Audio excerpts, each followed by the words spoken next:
ठंडा में ओके। पिता परमेश्वर धन्यवाद देते हैं, हमेशा तू गर्म रहने वाला परमेश्वर।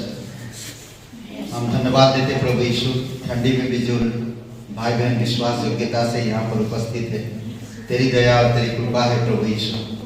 जीवित और पराक्रमी परमेश्वर, सारा आदर सारा महिमा हम तुझे देते पिता, तेरे नाम को ऊंचा करते हैं। तू पवित्र है, तू सर्वशक्तिमान परमेश्वर, तू सर्वज्ञानी परमेश्वर, तू हर एक चीजों को नियंत्रित में रखता है पिता। तेरी दया और तेरी कृपा के अनुसार हमारे हृदय आत्मा से बातें कर।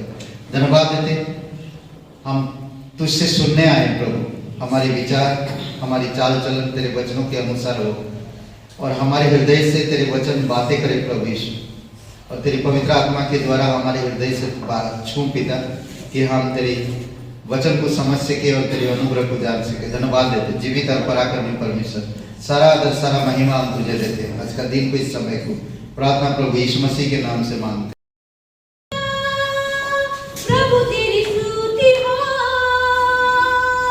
Hallelujah, hallelujah, hallelujah.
जीवित और पराक्रमी परमेश्वर, तू सच्चा परमेश्वर, तू विश्वास योग्य परमेश्वर।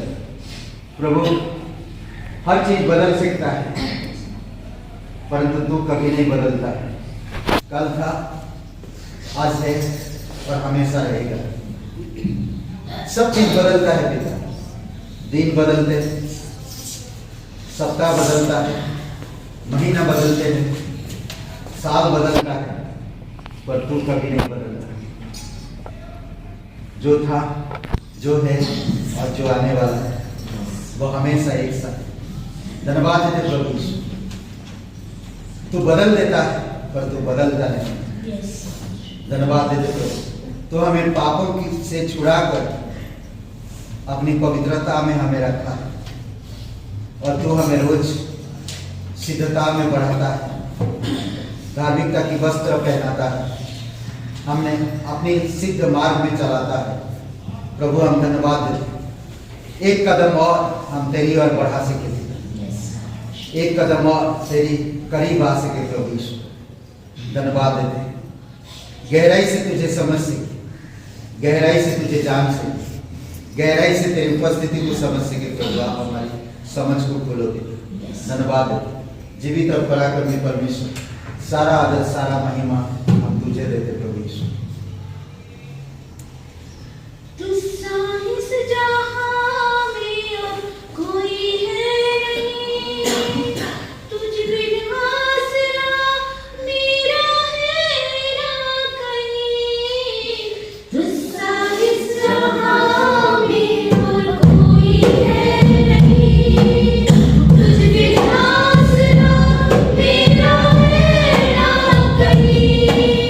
Yeah.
तू जीवित है, पराक्रमी है, तू सर्वशक्तिमान परमेश्वर।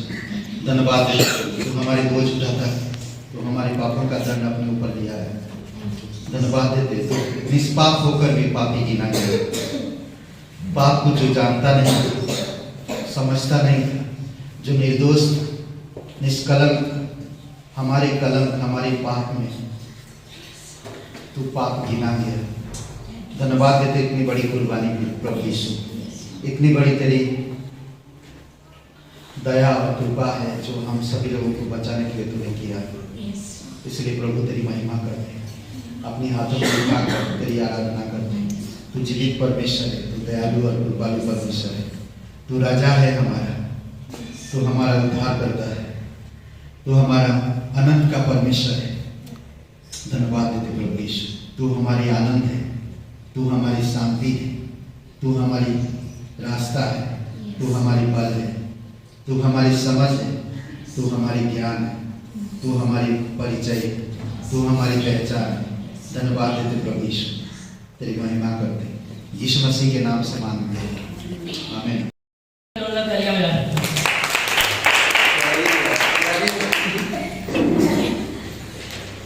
तो यहाँ एक वचन दिया हुआ, पहले वो पढ़ते हैं हम लोग।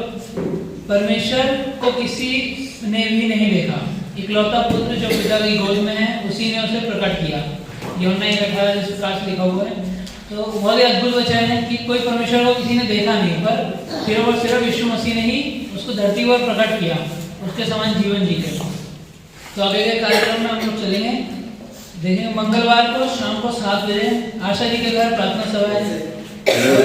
बुधवार को शाम को 7 बजे बादशाह जी के घर सभा लगती है, और शनिवार को नरसिंहपुर में 11 बजे सभा है। तो ये सब परमेश्वर ने हमें मौका दिया है, यदि हम उपस्थित हो सके तो हमें आना चाहिए, और परमेश्वर में जितना हो सके उतना बढ़ सकता है हम लोग। और 16 जनवरी को बाइबल क्लास स्टार्ट हो रही है सुबह 11 बजे से। एक बार जोर लगा दिया बाइबल क्लास के लिए। और 26 जनवरी को पिकनिक है, उसके बारे में आपको आगे सूचित कर दिया जाएगा। और इस साप्ताहिक परिवार में लक्ष्मी शैलन की मतलब मेरी फैमिली के लिए प्रार्थना करिएगा, ताकि परमेश्वर की प्रेम और एकता और शांति में बढ़ सके। और साप्ताहिक मिशनरी जो है पास्टर मनोज गुजरात से, उनके लिए प्रार्थना करिएगा ताकि उनकी कलीसिया प्रार्थना में और पवित्र आत्माओं की अगुवाई में बढ़ सके। साप्ताहिक जन्मदिन जो है 13 जनवरी को अंकित और आशु। और यहाँ कुछ नाम दिए हुए हैं, प्रीति सरदर्द के लिए प्रार्थना करिएगा उनके लिए, और अमृत कुमार सीमा मात्या दिल की समस्या के लिए। तो इन सभी लोगों के लिए प्रार्थना कर सकते हैं। और संतान से आशीषित होने के लिए सेनू जी, पूजा जी, आशा जी, नेहा जी और शिल्पी जी, इन सभी लोगों के लिए आप प्रार्थना कर सकते हैं जितना हो सके, ताकि परमेश्वर उनके कोख भरे और परमेश्वर उनके संतान से आशीषित करे। प्रार्थना करते हैं आगे सभा के लिए। धन्यवाद देते हैं यीशु मसीह, आज की सभा के यीशु मसीह धन्यवाद देते हैं यीशु मसीह। प्रार्थना करते हैं यीशु मसीह, आप अगुवाई करना यीशु मसीह, आप पिता अपने वैष्णव पिता बढ़ने में मदद करना यीशु मसीह। हम ऐसी प्रार्थना करते हैं पिता, पवित्र आत्मा की अगुवाई दीजिए यीशु मसीह, आपकी उपस्थिति हो यीशु मसीह। हम ऐसी प्रार्थना करते हैं पिता, आप सभी के हृदय से बातें करना यीशु मसीह। धन्यवाद पिता, यीशु मसीह के नाम से मांगते हैं, आमीन।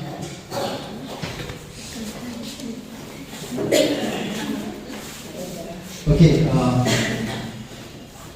बाइबल स्कूल ना 16 तारीख को, और 16 तारीख को सुबह 11 बजे। तो आप सभी लोग आ सकते हैं, जो भी अवेलेबल है, सुबह का टाइम है।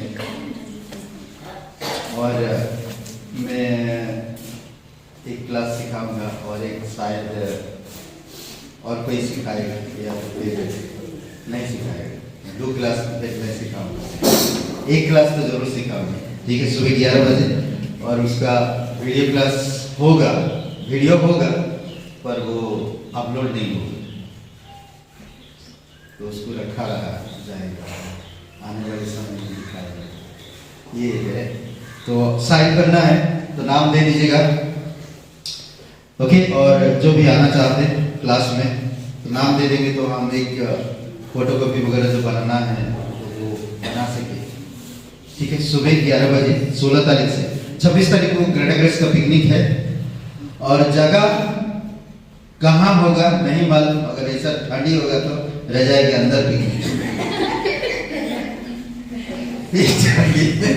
जा भी सकते हैं, ठंडी में हाथ कटेगा, बॉल लगेगा, यानी देखेंगे, आएगा समय, ठीक करेगा परमेश्वर। स्कूल की छुट्टी बढ़ गई है बस 14 हो गई, खिचड़ी के बाद बस घर में खिचड़ी बनाओ खाओ। ओके, हाँ 14-15 ओके।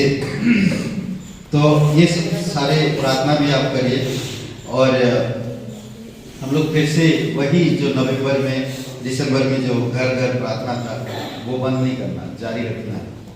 पर वो जैसा सुबह क्लास हो जाएगा तो हम लोग शायद आफ्टरनून करेंगे ठंडी के मौसम में, और गर्मी के मौसम में इवनिंग का टाइम कर दें तो जरूरी होगा, अच्छा रहेगा। प्रार्थना भी करते रहें, घर में विजिट भी करते रहें, और सोच रहे हैं आने वाले समय थोड़ा गर्मी आएगा तो, ठंडी में नहीं, थोड़ा सा गर्मी आएगा तो जैसे ठंडी कम होगा तो मंगलवार का दिन आउटरीच रखेंगे, मंगलवार का दिन, ठीक है। तो इतना ही था, और अभी एक गीत और एक अनाउंस सूचना है जो आप लोगों को बता दें। निकल के बाइबल पढ़ने का साल भर में पूरा बाइबल आप पढ़ सकते हैं, रोज थोड़ा थोड़ा 2-3 अध्याय ना, 1 अध्याय कंटिन्यू व्यवस्थित बाइबल पढ़ना पूरे साल भर में। तो ये हम दिए और व्हाट्सएप में भी डाल दिए, अगर आप देखिएगा फिर से हम डाल देंगे, और ये ले जा सकते हैं। आपके पास नहीं है तो ये पेपर लेकर आपका घर में कबाड़ में या फ्रिज में चिपका देंगे, या आप जहाँ पर रोज बैठते उठते वहीं पर चिपका दीजिए, ताकि पढ़ सके आप डेली का। और ये साइड में मैं क्यों जगह छोड़ा जानते हैं, जो आप नहीं पढ़े उसको छोड़ दीजिए, और जिसको पढ़ ली उसको टिक मार्क करिए, हाँ मैंने पढ़ा, हाँ मैंने पढ़ा। फिर जो नहीं पढ़ेंगे वो छोड़ दीजिए, तो आप उसको कवर कर सकते बाकी दिन। तो ऐसा मत करिए, बाकी दिन के लिए मत छोड़िए मत, क्योंकि बासी खाना अच्छा नहीं लगता, किसी किसी को अच्छा लगता है, किसी किसी को अच्छा नहीं। पर आप कंटिन्यू एक पढ़ते जा रहे हैं तो अंडरस्टैंडिंग समझ आपको बहुत अच्छा रहेगा। इस साल भर आप पूरी बाइबल को पढ़ सकते हैं, ठीक है। तो आप ले जा सकते हैं सभा के बाद, और आपके घर में या आपकी बाइबल में रख सकते हैं, डेली आपकी बाइबल में रख सकते हैं। जैसे बाइबल खोलेंगे तो ये पेपर आ जाएगा। तो आप अभी हम 25 तक, आज 22-23 तक चला गया उत्पत्ति का, तो आप कवर करना है इन दिनों में, ले जाइएगा, लिए नहीं तो अगर आप पढ़ रहे हैं तो ठीक है। फिर भी ये मैं आप लोगों के लिए ना, आप लोगों के लिए, ताकि आप बाइबल को अच्छा से समझ सके और जान सके, तो आप सभा के बाद ले जाइएगा। और कैलेंडर नहीं लाए, कैलेंडर भी 40 रुपया है। तो आप प्लीज अगर कैलेंडर चाहिए तो नाम दे दीजिएगा सीमा जी को और ले जाइएगा। शायद आज नहीं लाए, हाँ नहीं सॉरी लक्ष्मी जी को दे दीजिएगा पैसा, 40 रुपया है। कैलेंडर नहीं लाए, मिल जाएगा, बुधवार को समय पे मिल जाएगा, ठीक है। तो ये जरूर लेते जाइए, बाइबल में रखिएगा आप, ठीक है। बस इतना ही सोचना है।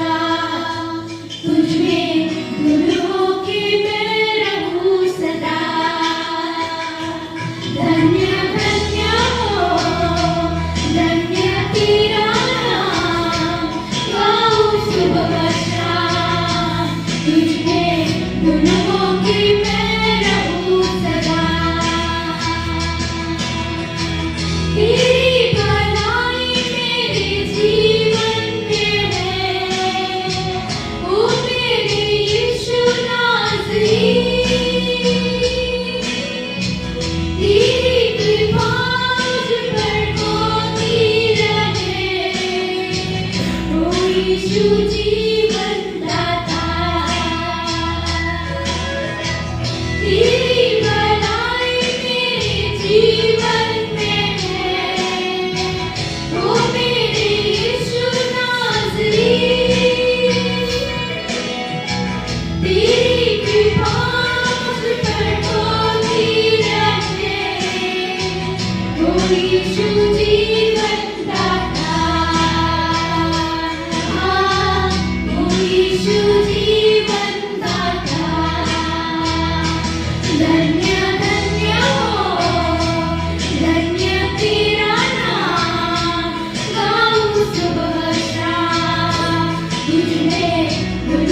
के मैं रहूं सदा।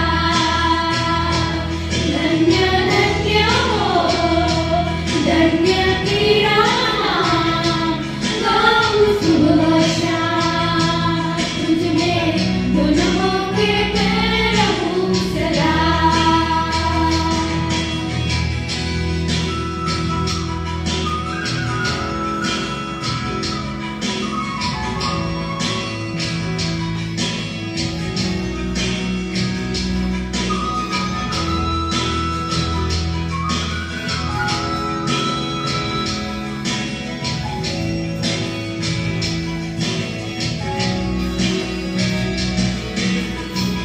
नैया हुआ की समुद्र होगा, साथ में तेरे ना डरूंगा। नैया हुआ की संग संग चलूंगा, उस पर की आस मेरी है। नैया हुआ की समुद्र होगा, साथ में मेरे ना डरूंगा। नैया हुआ की संग संग चलूंगा, उस पर की आस मेरी है। उस पर की आस मेरी है। धन्य धन्य हो धन्य तेरा नाम, गाऊं सुबह शाम, तुझ में धुन होके मैं रहूं सदा। धन्य धन्य हो धन्य तेरा नाम, गाऊं सुबह शाम, तुझ में धुन होके मैं रहूं सदा।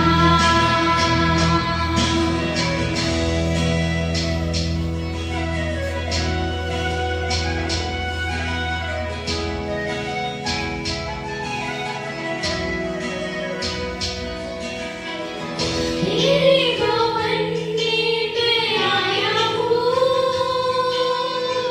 मांगने तुझसे दुआ।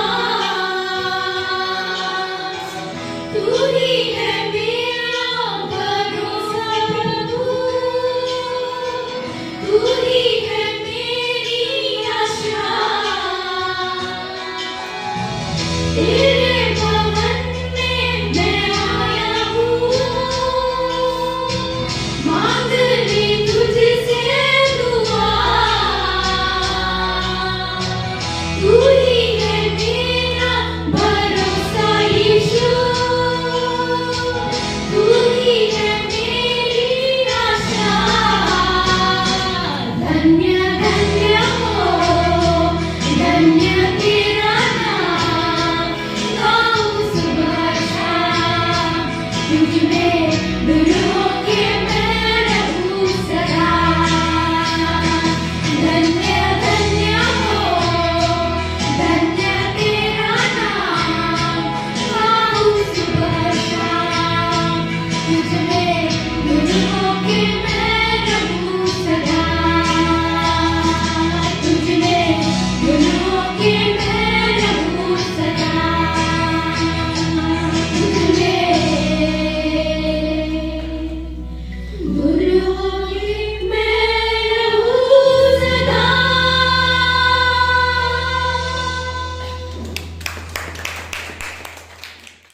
किताब का चौथा अध्याय निकालेंगे। उत्पत्ति का चौथा अध्याय और वचन 2 से 5 तक पढ़ेंगे। फिर वह उसके भाई हाबिल को भी जन्मे, और हाबिल तो भेड़ बकरियों का चरवाहा बन गया, परंतु कैन भूमि की खेती करने वाला किसान बना। कुछ दिनों के पश्चात कैन यहोवा के पास भूमि की उपज में से कुछ भेड़ ले आया, और हाबिल भी अपनी भेड़ बकरियों के कई एक पहिलौठे बच्चे भेड़ चढ़ाने के लिए ले आया। उनकी चर्बी भेड़ चढ़ाई, तब यहोवा ने हाबिल और उसकी भेड़ को तो ग्रहण किया, परंतु कैन और उसकी भेड़ को उसने ग्रहण ना किया। तब कैन अति क्रोधित हुआ और उसके मुंह पर उदासी छा गई। हम यहाँ पे देखते हैं, यहाँ पे दो शब्द इस्तेमाल हुए, कई और कुछ। तो इन शब्दों में बहुत फर्क होता है, कई और कुछ में बहुत बड़ा अंतर होता है। यहाँ पे देखा हमने कि हाबिल, ठीक है, वह उसके भाई हाबिल को भी जन्मी, परंतु यह तीसरे वचन में लिखा है, कुछ दिनों पश्चात यहोवा के पास भूमि की उपज में से कुछ ले आया। यानी कुछ में एक चीज होती है, कुछ जिसे बोलते हैं एक लिमिटेड चीज, जैसे कुछ दिन चलेगा, ठीक है। और यहाँ पे हम देखते हैं हाबिल के बारे में कि हाबिल भी अपनी भेड़ बकरियों के कई एक पहलौठे भेड़ चढ़ाने के कई, यानी कि हम उसमें गिनती नहीं कर सकते। जैसे कि हम अपने चर्च को देखते हैं, अभी हम कुछ लोग थे, अब हम कई लोग हो गए, ठीक है, यानी कि यहाँ पे बढ़ गए, ठीक है। तो हम ये देखते हैं परमेश्वर हमारे बिजनेस से, ठीक है, उसे कोई मतलब नहीं, मगर वो ये चाहता है कि हम जो भी कमाई कर रहे हैं, अपनी नौकरी से कर रहे हैं या अपने बिजनेस से कर रहे हैं, किसी भी काम से कर रहे हैं, बस वो उचित रीति से होना चाहिए, अनुचित रीति से नहीं। जिस तरीके से यहाँ पे कुछ और कई का मतलब दिया गया कि जो कैन था वो कुछ लाया और काबिल जो था, जो हाबिल था वो कई लाया, ठीक है। तो हम यहाँ देखते हैं कि परमेश्वर हमसे दसवां जो हम परमेश्वर को देते हैं, ठीक है, तो हम ये सोच कर देते हैं कि हम कुछ देते हैं, ठीक है, मगर कुछ में परमेश्वर शायद से हमें कुछ ही आशीष देता है, मगर परमेश्वर ये नहीं चाहता। वो खुद चाहता है कि हम जो भी आशीष, जो भी हम उसको भेंट दे रहे हैं, ठीक है, पूरे सच्चाई से, अनुचित रीति से, पूरे हृदय से हम दे सकें। और उसमें हमारा आता है हृदय, हमारा मन, हमारा विश्वास, ठीक है, और हम जो कर रहे हैं उस चीज की खुशी जो परमेश्वर हमें दे रहा है, शायद उसी चीज की बदौलत हम परमेश्वर को 10वां हिस्सा दे रहे हैं, ठीक है। तो हम यहाँ पे कैन की तरीके कुछ नहीं, मगर हाबिल की तरीके कई, ठीक है, हम कई की तरीके बन सकते हैं, कुछ की तरीके नहीं, ठीक है। तो हम ये चाहते हैं कि परमेश्वर को जो भी हम देते हैं तो हम विश्वास से और पूरी उचित रीति से दें, ना कि अनुचित रीति से, ना कि हम पीछे की सोच कर दें, ना कि हम आगे की सोच कर, मगर जो है परमेश्वर का है, हम ये सोच करते हैं, ठीक है। आइए हम प्रार्थना करते हैं इस भेंट के लिए। धन्यवाद अभिमान जी परमेश्वर प्रभु, हम धन्यवाद देते हैं प्रभु, आज हमारे पास जो कुछ भी है पिता परमेश्वर प्रभु यीशु मसीह, हम खुशी से और पूरी सच्चाई से, पूरे मन से, पूरी आत्मा से, पूरे विश्वास के साथ हम आपको देते हैं प्रभु, क्योंकि ये आपका ही है पिता परमेश्वर। आपने हमें हमारा हक दे दिया पिता परमेश्वर, मगर जो आपके भवन का है, जो आपका है पिता परमेश्वर, हम पूरे विश्वास से दे सकें, आपके नाम से मानते हैं प्रभु। हमें वो हृदय, वो मन, वो विश्वास, वो आत्मा दे पिता परमेश्वर, वो सोच दे, वो बुद्धि समझ दे पिता परमेश्वर, ताकि हम आपको कुछ नहीं कई दे सकें पिता परमेश्वर। ऐसी प्रार्थना करते हैं, धन्यवाद देते हैं इस समय के लिए, इस भेंट के लिए पिता परमेश्वर। आगे का आपके हाथ में सौंपते हैं पिता परमेश्वर, समय आप संभालना प्रभु, ये प्रार्थना विश्वास के साथ प्रभु यीशु के नाम से।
उनमें से कुछ यूनानी थे। उन्होंने गलील के बैतसैदा के रहने वाले फिलिपुस के पास आकर उनसे विनती की, श्रीमान, हम यीशु से भेंट करना चाहते हैं। फिलिपुस ने आकर अंद्रियास से कहा।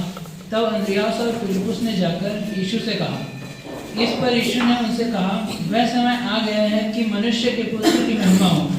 मैं तुमसे सच सच कहता हूँ कि जब गेहूं का दाना भूमि में पड़कर मर नहीं जाता, वह अकेला रहता है, परंतु जब वह मर जाता है तो वह बहुत फल लाता है। जो अपने प्राण को प्रिय जानता है वह उसे खो देगा, और जो इस जगत में अपने प्राण को अप्रिय जानता है वह अनंत जीवन के लिए उसकी रक्षा करेगा।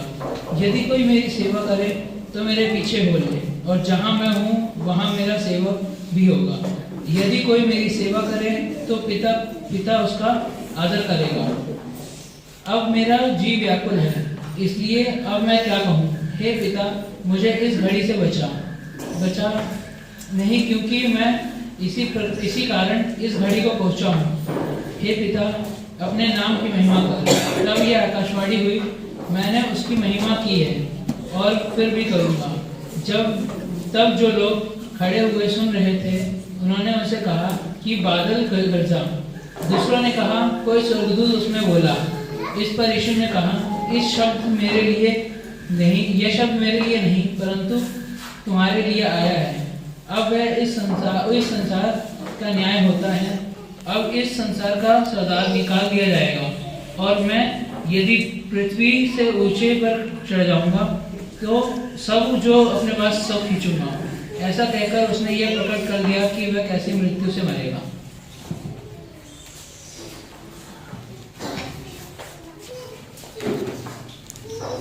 परमेश्वर आप धन्यवाद देते हैं, दयालु और कृपालु परमेश्वर पिता, हम धन्यवाद करते आपके वचन के लिए, धन्यवाद देते पवित्र आत्मा के लिए, धन्यवाद देते कि वो हमें समझ आपकी विचार हम तक पहुंचाता है, आपके साथ हमारा मेल मिलाप कराता है, आपकी जैसा हमें बनाता है। इसलिए प्रभु तेरी महिमा करते, वचन के द्वारा हमारे हृदय से बातें कर पिता, और तेरी पवित्र आत्मा के द्वारा समझ की शक्ति को बढ़ा पिता, कि हम तेरी सिद्धांतों को, तेरे वचनों को हम समझ सकें। प्रत्येक हृदय आत्मा से बातें कर प्रभु, उनकी मन, उनकी जीवन आप जानते हैं। इस 2023 को आप अगुवाई करो एक कदम और गहराई से आत्मिक जीवन में एक कदम और। धन्यवाद देते प्रभु, तेरी महिमा करते हैं, यीशु मसीह के नाम से मांगते हैं, आमीन। ओके, आप सभी लोग बैठ सकते हैं। और कैसे हैं आप? ठीक है, तो आप आपके बगल में बोलिए कि प्रभु इस साल आपको आशीष दे।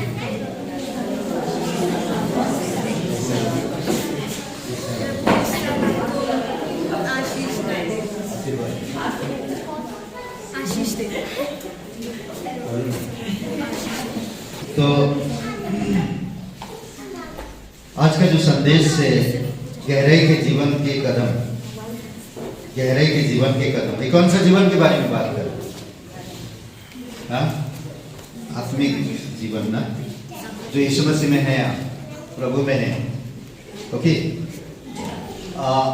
कैसे आप यीशु को देखते हो, कैसे आप यीशु के साथ चलते हो, कैसे आपका जीवन यीशु के साथ है, वो मायने रखता है ना। थोड़ी समय जो वचन अभी पढ़े हम, थोड़ी समय डिस्कशन करिए कि क्या बात करेंगे पास्टर को। आप लोग बात करिए थोड़ा सा इस वचन के बारे में।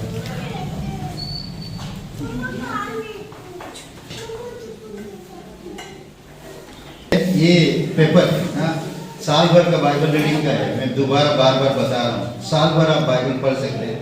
मिस भी हो जाता है, कभी आप इमरजेंसी में कहीं चले गए तो मिस हो गया, तो आप एक निर्धारित समय रखिए कि मॉर्निंग, अर्ली मॉर्निंग पढ़े ना, एक निर्धारित समय रखिए।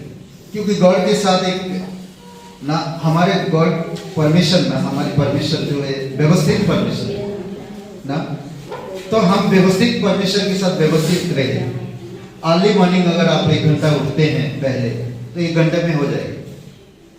1 घंटे में आप 3-4 अध्याय पढ़ सकते आराम से। तो कोशिश करें बाइबल रोज पढ़िए। ये पेपर ले जाइए, आपका बाइबल में रहेगा। जिसको पढ़ लेते हैं आप बोलिए, वहां पर लिखिए मैंने पढ़ा है, या टिक मार्क करिए, ठीक है। और जो नहीं पढ़ेंगे उसको टिक मार्क करिए, नहीं उसको कुछ मत करिए, उसको छोड़ दीजिए, मैंने नहीं पढ़ा, उस जगह को नहीं पढ़ा, आप समझ जाएंगे। आपके अनुसार आप कर सकते हैं। मैं तो एक आइडिया बता रहा हूँ, मैं वैसा कर रहा हूँ। अभी उत्पत्ति का हम लोग भजन संहिता चले गए, अभी कितना 10 मतलब 8 अध्याय तक गया भजन संहिता, और उत्पत्ति में 25 अध्याय तक पहुंच गया, 23 अध्याय। सोचिए कितना अच्छा है। तो सोचिए कि 8 दिन में उत्पत्ति का 25 अध्याय आप पढ़ चुके और भजन संहिता का 8 तक पहुंच चुके। ऐसा हर महीना एक एक पेपर मिलेगा, 12 महीना 12 पेपर मिलेगा। आप इसको फाइल में रखिए, इसको खराब मत करिए। हो सकता है एक फोटोकॉपी करके आप फाइल एक बना लें, आने वाले समय में यही काम आए, समझ रहे हैं। तो जरूरी है साल में एक बार आप बाइबल पूरा कंप्लीट हो जाए। अच्छा है बाइबल पढ़ना, क्यों? इसमें आप कुछ भी चीज छोड़ नहीं रहे। कई बार होता है हमें जो पसंद है वही हम लोग पढ़ते हैं, जहां खोल देते हैं वही हम लोग पढ़ते हैं। कई सारे लोग करते हैं, अच्छी बात है, करना चाहिए भी, पर एक सिस्टमेटिक, हमारी परमेश्वर व्यवस्थित परमेश्वर है, तो हमें व्यवस्थित रूप से करना चाहिए। 1 घंटा पहले उठिए, वचन पढ़िए, धन्यवाद दीजिए परमेश्वर और एक दिन दिया मुझे, तो वचन पढ़िए। वचन पढ़िए तो परमेश्वर आपसे बातें कर रहे हैं। आप कई बार बहुत सारी बातें कर रहे हो, परमेश्वर बोलना चाहता पर आप सुनना नहीं चाह रहे। कई बार होता है, हम प्रार्थना करते हैं, हम धन्यवाद देते हैं, हम बोल रहे हैं, परमेश्वर को बोलने नहीं दे रहे। और हमारे हिंदुस्तान के लोगों में आदत है, परमेश्वर को बोलने नहीं देते हैं। तो इसीलिए परमेश्वर बोलेगा आप सुनो, ये है परमेश्वर बोलेगा, ठीक है। तो लेते जाइएगा सभा की बात, ये काम आएगा, बहुत जरूरी है। ओके, वचन में चलते हैं। गहराई के जीवन के कदम, गहराई के जीवन के कदम। इस साल अगर हम गहराई से नहीं जा पा रहे वचनों में, वचन में गहराई में बढ़ना बहुत जरूरी है, समझ रहे हो। एक चिड़िया बहुत मेहनत से एक घोंसला बनाता है,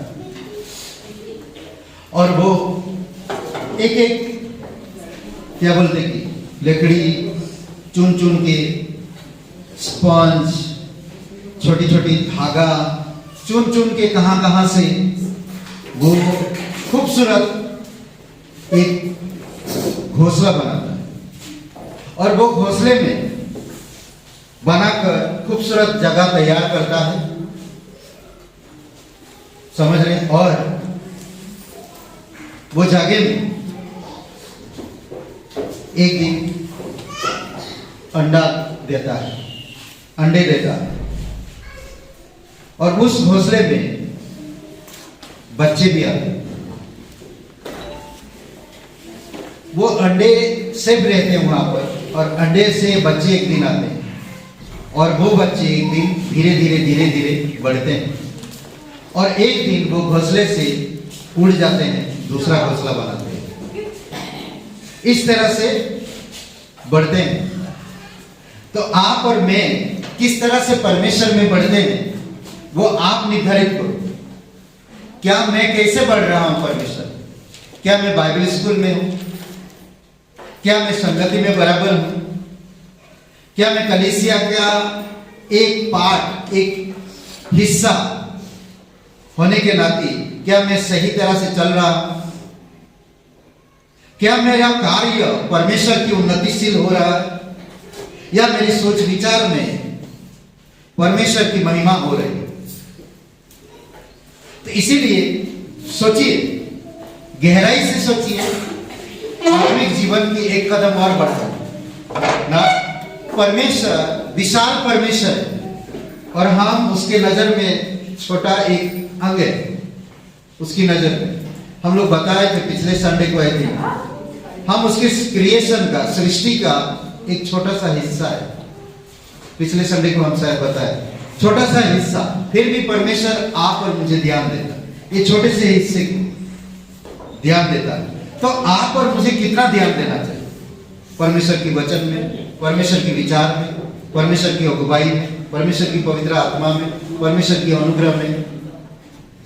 संगति में, बाइबल स्कूल में सीखने की प्रति जरूरी है। परमेश्वर का अगर भय है आपके पास,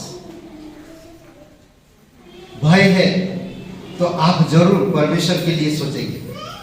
अगर परमेश्वर का भय नहीं है तो आप परमेश्वर के लिए नहीं सोचेंगे। आएंगे टाइम पास के, टाइम पास परमेश्वर नहीं है। तो इसीलिए बहुत इंपॉर्टेंट, बहुत जरूरी है कि आप में जो आ रहे हैं, जो सीख रहे हैं, जो कर रहे हैं, क्या वाकई में आपका परमेश्वर के प्रति आपका भय है। भय का मतलब आदर सम्मान। अगर आप परमेश्वर का आदर नहीं करते तो परमेश्वर आपका आदर कैसे करेगा। कई बार फिर भी परमेश्वर हमारी करुणा, हमारे जीवन में करुणा और दया करते रहता है, पर कई बार हम उन चीजों को नहीं समझ पाते। जानबूझकर गिरते कई बार। प्रभु यीशु मसीह नहीं चाहता कि हम ऐसा गिरे। शैतान हर साल हम देखे हैं इस कलीसिया के लोगों को डिवाइड कर रहा है। हर साल हम देख रहे हैं, अलग करता है। हर साल लोगों को अलग करता है। पर जो सच्चा व्यक्ति है वो समझ सकता शैतान की चाल को। जो भय रखता परमेश्वर का वो समझ सकता शैतान की परीक्षाओं को। इसीलिए, क्योंकि हम इसीलिए अलग होते। कई बार होता है कि हम अशिक्षित हैं, इसी कारण से शैतान आसानी से हमें अपनी परीक्षा में या अपनी जाल में फंसा लेता और अलग करता है और हमारे लीडर और हमारी कलीसिया के विरोध में खड़ा कर देता है। कई बार ऐसा हुआ और होता भी, और शैतान ने करता भी। देखेंगे घोंसला में चिड़िया बच्चा देखकर, अंडा रखकर वो चला जाता ना, कुछ आहार के तलाश में या उसकी भोजन के तलाश में। तब आप देखेंगे एक सांप या दूसरी पक्षी उसमें आकर कब्जा करते हैं। उसी प्रकार हमारे जीवन में भी शैतान आपको बढ़ने नहीं देना चाहते, एक कदम बढ़ाना नहीं चाहते। क्यों बढ़ना चाहते? क्या फायदा है, क्या होगा? मैं देखा लोगों को, सालों साल लोग बढ़े नहीं, क्योंकि वो परमेश्वर का भय रखते नहीं और शैतान की जाल में अच्छी तरह से फंस जाते हैं। जो इंसान परमेश्वर का भय रखता है वो शैतान की चाल को भी समझ सकता है और वो जान सकता है। यहाँ पर यीशु मसीह के बारे में हम लोग देखेंगे। यीशु मसीह और आने वाली कलीसिया, आने वाली शिष्य के बारे में, अपने जीवन के बारे में, शिष्य के जीवन के बारे में और आने वाली पीढ़ी के बारे में, शिष्य के द्वारा जो सुसमाचार दुनिया तक पहुंचेगा उसके बारे में बहुत अद्भुत तरीके से बातें कर रहे हैं। आपका आंखें क्या देखता है? यहां पर 20-21 वचन में हम देखते हैं कि कुछ लोग गलील से बेतसैदा तक आए, किसको? यीशु को मिलने के लिए। करेक्ट ना? गलील से आए। पढ़िए 20 और 21 वचन। जो लोग उस पर्व में आराधना करने आए थे, उनमें से कुछ यूनानी थे। उन्होंने गलील के बेतसैदा के रहने वाले फिलिप्पुस के पास आकर उससे विनती की, श्रीमान, हम यीशु से भेंट करना चाहते हैं। ओके, तो ये लोग आए कहां से? यरूशलेम आए आराधना करने के लिए। और यूनान से, यूनानी लोग थे, ये अन्य जाति के लोग थे, यहूदी नहीं थे, अन्य जाति के लोग थे। यीशु को भेंट करना चाहते थे, यीशु को भेंट करना चाहते थे। समझ रहे? अन्य जाति के लोग थे तो भी यहूदी धर्म को मानते थे। समझ रहे? वे अब तक सच्चे यहूदी नहीं बने थे, क्योंकि यहूदी का खतना होना जरूरी है। फिर भी ये लोग यीशु को ढूंढ रहे हैं। क्यों? क्योंकि यीशु के चमत्कार के बारे में लोग सुना। कई बार आप और मैं बाइबल पढ़ने के बावजूद भी परमेश्वर के वचनों को समझ नहीं पाते। कई बार। और फिर क्या होता है? हम शैतान के शिकार होते हैं। वो हमारे अंदर पक्षी लाता और हमने जो सुना या हमने जो बोया उसको ले लेता और दूसरा कुछ छोड़ जाता है। समझ रहे? तो इसीलिए हमारी कदम आगे बढ़ती नहीं, आत्मिक जीवन फलवंत नहीं हो पाता, फलवंत नहीं हो पाता। आत्मिक जीवन फलवंत इसलिए भी नहीं हो पाता, कई बार हम अपने जीवन के बारे में सोचते हैं, यीशु के बारे में नहीं सोचते। कई बार हम अपनी चीजों के बारे में सोचते हैं, कलीसिया के बारे में नहीं सोचते। कई बार हम परमेश्वर की वचनों के और राज्य के बारे में नहीं सोचते, सिर्फ अपने बारे में सोचते हैं। मैं ठीक रहूं, शांतिपूर्वक चलूं, सुख समृद्धि में रहूं, प्रभु आप यही करो मेरे लिए। कई बार होता है परमेश्वर में चलते हो जो, पर प्रभु यीशु मसीह ने क्या कहा ना कि जो मेरे राज्य और धार्मिकता की खोज करता है, जो मेरे राज्य और धार्मिकता की खोज करता, मैं उसके लिए कोई भी वस्तु हानि करेगा नहीं, बल्कि हर एक जो उसको जरूरत है उसके पीछे देगा। सच में आजमाइए, परखिए उस परमेश्वर जो सच्चा और जीवित परमेश्वर है। समझ रहे हैं? कुछ बातें हैं, ये 7 कदम है जो हम लोग देख सकते हैं। 7 चीजें हैं जो हम लोग कदम आगे बढ़ा सकते हैं आत्मिक जीवन में। समझ रहे हैं? सबसे पहली बात, यीशु को देखना जीवन में प्रवेश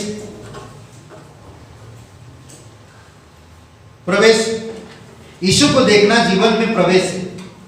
वचन 21 में उन्होंने गलील के बेतसैदा के रहने वाले फिलिप्पुस के पास आकर उससे विनती की, श्रीमान हम यीशु से भेंट करना चाह रहे हैं, हम यीशु से भेंट करना। कौन सी आंखों में देख रहे हैं?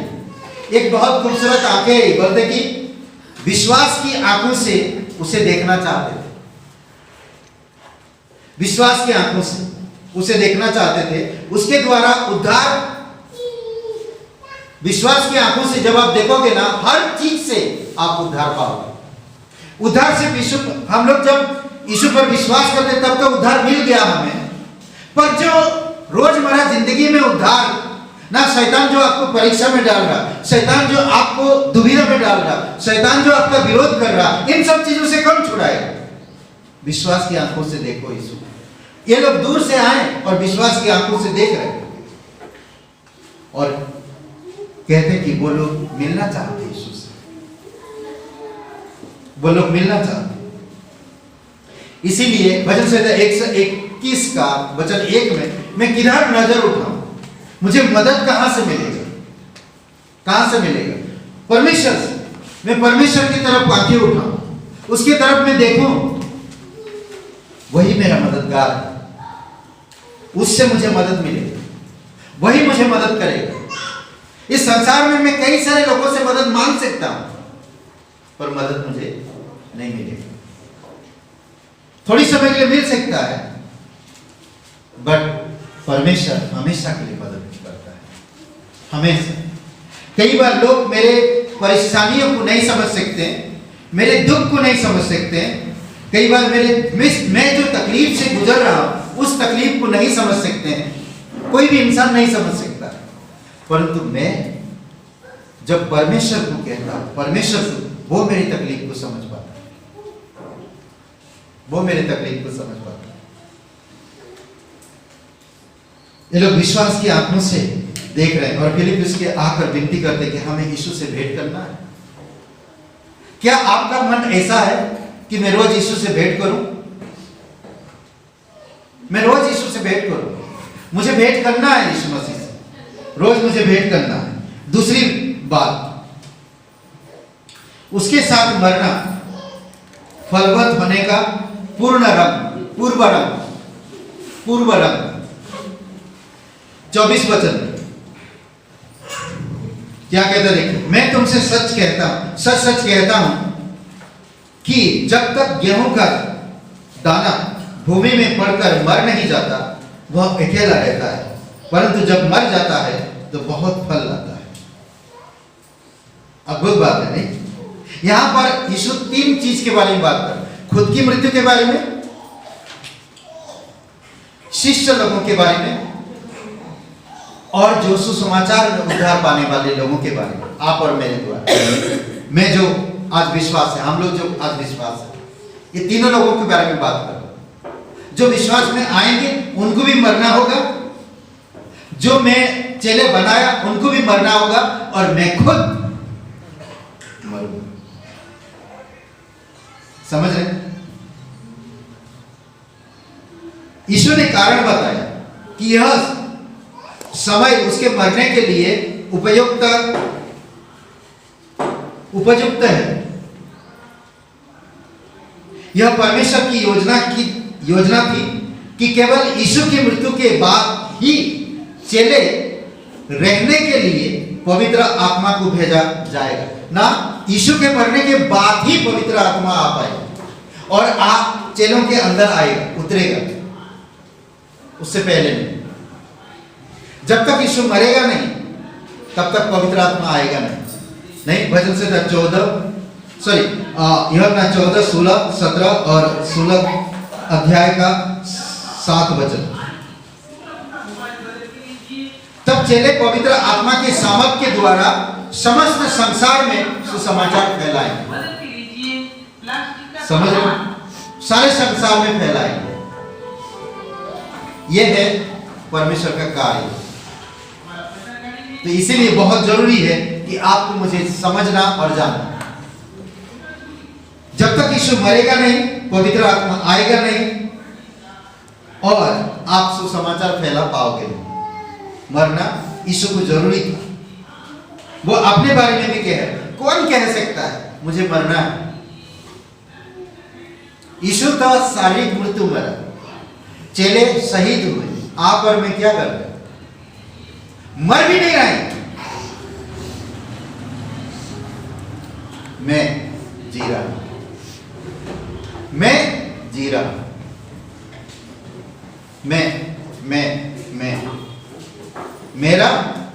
मेरा है, मैं हूं, ये मेरा सब कुछ है, मैं इसी में हूं। ये जब तक मरेगा नहीं तब तक फल लाएगा। यही प्रॉब्लम। समझ रहे हैं?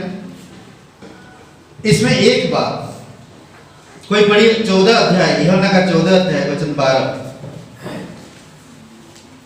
तब चेले पवित्र आत्मा के सामर्थ के द्वारा सारे संसार में प्रचार करेंगे, फैलाएंगे कि यीशु के द्वारा किए गए काम से भी अधिक बड़े काम करेंगे। इसमें प्रतिज्ञा करता है यीशु से भी बड़े काम कर पाए। क्या लिखा है? मैं तुमसे सच सच कहता हूँ कि जो मुझ पर विश्वास रखता है, ये काम जो मैं करता हूँ वह भी करेगा, वरन इनसे भी बड़े बड़े काम करेगा। ये प्रतिज्ञा करता है, उससे भी बड़े काम करेगा। जो मैं काम कर रहा हूं उससे भी बड़े काम करेगा। समझ रहे? उससे भी बड़े काम करेगा। एक व्यक्ति, कभी सुना आपने कि हनुमान ने बात की? कई सारे आत्मा से आप बातें करते, जब आप किसी आत्मा को निकालने जाते, कभी आत्मा को निकाले आप? सुनिए, एक सच्ची घटना है। एक साउथ में एक गांव में हनुमान का पूजा होता है, और पूरे गांव, और वहां पर एक प्रचारक जाता है, एक पास्टर, और वहां पर जाकर प्रचार कर रहा है यीशु सच्चा परमेश्वर है, यीशु आप लोगों के लिए क्रूस पर जीवन दिया है। किसी ने आकर कहा कि भाई हम लोग सब यहाँ पर हनुमान के पास, आप यहाँ से चले जाओ, कोई नहीं विश्वास करने वाला। बोलते क्यों? क्योंकि स्वयं हनुमान जी यहाँ पर आते हैं और हम सभी से बातें करते हैं। बोलते किसके ऊपर आता है? बोलते हमारी वहाँ मंदिर है और वहाँ पर पुजारी है, उनके ऊपर आता है। तो बोलते एक दिन मेरा अपॉइंटमेंट रखो। उसने बोला ठीक है। बोलते आप कभी आइए। तो वो पुजारी के साथ पास्टर जी भी खड़ा है और पूरे गांव के लोग। तो पास्टर जी ने बोला भाई जो सच्चा है वो बात करेगा, वो आपसे प्यार करता है, वो सच्चा है। तो तब तक वो पुजारी के अंदर हनुमान आ गया। तो देखा वो लोग ताली बजाने लगे, गिरने लगे ना, हमारे हनुमान जी आ गए पुजारी के अंदर। तो वो बातें करने लगा, मैं सब कुछ हूँ, ये गांव को मैं संभालता हूँ। तो पास्टर देखकर सुन रहे हैं और वो देख रहे हैं सारे जो लोग कर रहे हैं, तो उसके चरणों स्पर्श कर रहे हैं सब लोग ना। और फिर उसने बोला कि आप शांत रहिए, अब मुझे बात करने दीजिए। तो उसने बोला कि सर्वशक्तिमान कौन है, तुम बताओ, सर्वशक्तिमान कौन है, तू है या यीशु है? और गांव वाले बोले थे कि जो सर्वशक्तिमान होगा, हमारे हनुमान जी जो बोलेगा हम वही करेंगे। तो वहां पर हनुमान जी ने बोला कि मैं नहीं, यीशु सर्वशक्तिमान। तो पुजारी को वहीं पर मारे पत्थरवा कर कर। और फिर यीशु मसीह पूरे गांव विश्वास में आए। तो कई बार होता है कि हम लोग नहीं समझ पाते कि यीशु ने क्या किया।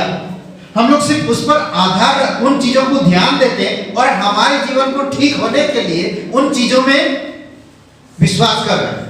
हम ठीक होने के लिए प्रभु कह रहा तुम मेरे से भी बड़े बड़े काम करो।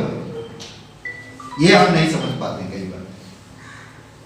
तुम मेरे से भी बड़े बड़े काम करोगे। जो काम तुम देख रहे हो, जो सुन रहे हो, इससे भी तुम बड़े काम कर पाओ अगर आपका कदम बढ़ रहा प्रभु में। आप वैसा जीवन जी रहे हो, वैसा जीवन जीने की जरूरत है। आगे कहता है, यीशु ने क्रूसी से संबंधित उदाहरण देकर कहा, यह इस तरह से समझाया कि उसकी मृत्यु आवश्यक क्यों थी। भूमि में बोए गए बीज को पुनर्जीवित होने के लिए पहले मरना जरूरी होता है। पहला कुरिन्थियों का 15:36 में यीशु ने गेहूं के एक दाने के समान था। यीशु मसीह गेहूं के दाने के एक समान था। वह मरने के द्वारा कई बीज या दाने उत्पन्न करता है। समझ रहे? अर्थात 12 चेले। समझ रहे? उसने मरा, 12 चेले तैयार। पवित्र आत्मा आया, 12 चेले तैयार हो गए। किसके बारे में बताना? परमेश्वर के बारे में, परमेश्वर के सुसमाचार के बारे में। 12 चेले तैयार हो गए। उसके साथ ही 12 शीशों से कई दाने निकले तथा आज भी बढ़ती हुई संख्या हम देख रहे हैं। कलीसिया बढ़ते जा रहा, लोग उद्धार पा रहे, फलवंत हो रहा, परमेश्वर का राज्य बढ़ रहा। समझ रहे? इस तरह से परमेश्वर काम करता। नेपाल में सिर्फ एक व्यक्ति को चुना गया। अब 36 कलीसिया नेपाल में।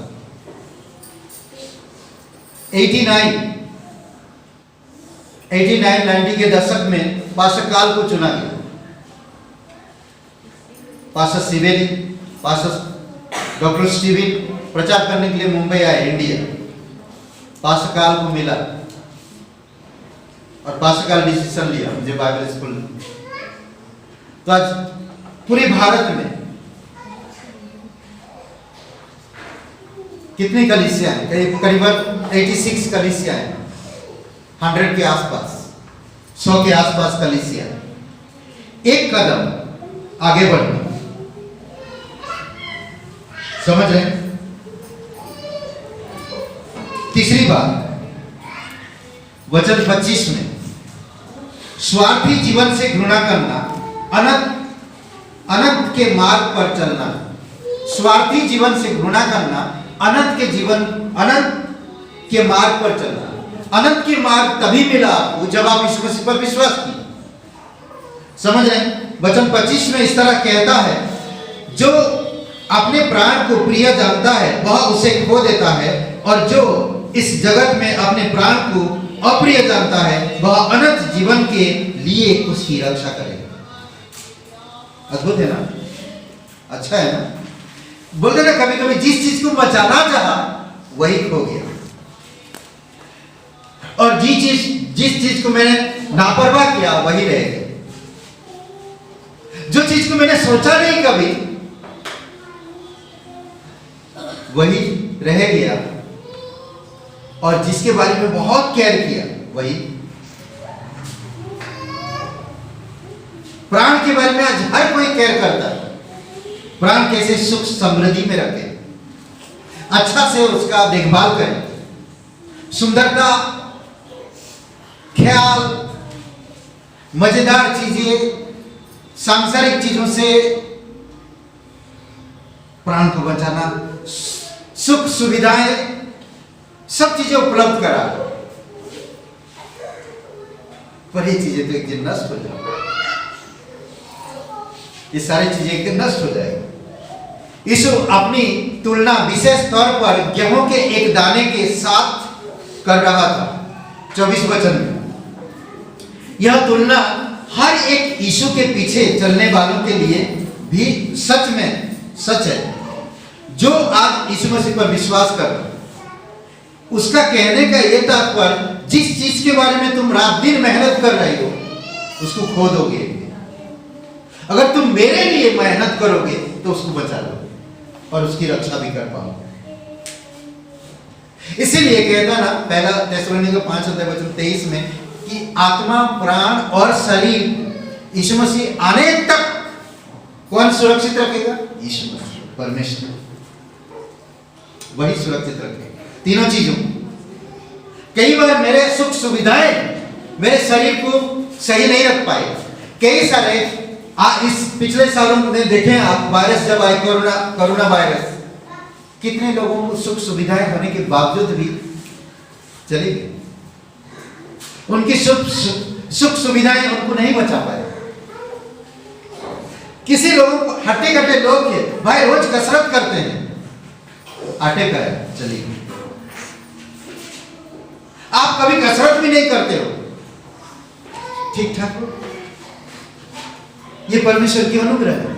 समझ रहे? यीशु मसीह का कहने का मतलब क्या है? यहां पर हम लोग भी मरने के द्वारा मसीह के लिए अत्यधिक फल उत्पन्न कर पाएंगे। जब तक हम मरेंगे नहीं तब तक हम यीशु के लिए फल पैदा नहीं कर पाएंगे। आज बहुत सारे मसीह लोग हैं, प्रचार भी करते हैं, बहुत प्रचार करते हैं।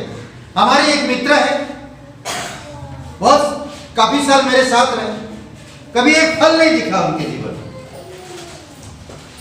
फल नहीं दिखा। क्यों? स्वार्थी जीवन। समझ रहे? अपने लिए जीते हैं। ऐसे कई सारे लोगों का मेरा सामना हुआ जो प्रभु में बड़े बड़े बातें करते, पर फल एक नहीं, क्योंकि वो खुद मरे नहीं।